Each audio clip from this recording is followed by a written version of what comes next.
I'm sure you're aware of distractions such as background noise or fluctuating light and those sorts of things. But one of the biggest distractions is actually you yourself, especially like in this situation where you are the main focus for your viewers.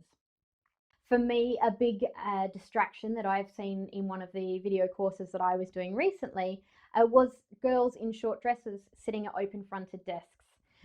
Now, I was worried for their modesty, and every time the camera view zoom changed, I was concerned.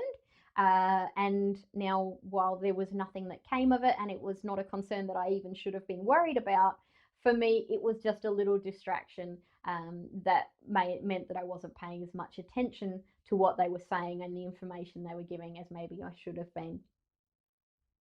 And other distractions that you might see are things such as ring twiddling. That's something that I do a lot, and I apologize for that, but I am working on it.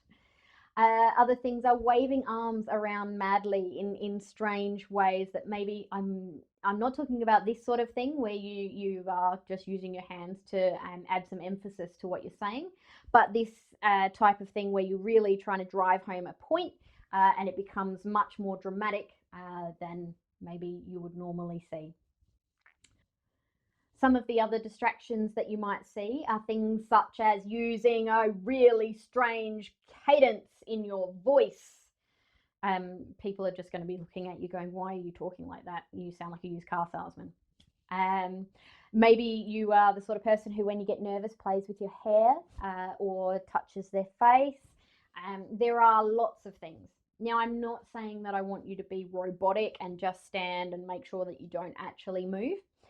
But just tone down any of the over the top actions that you do and just try and, there we go again, and just try and make yourself come across as more of a natural type presenter.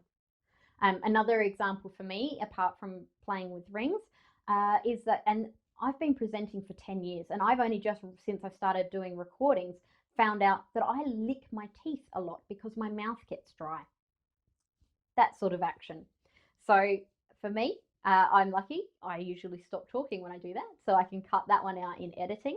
But for those other type actions, just the more you practice, the better you'll get at it.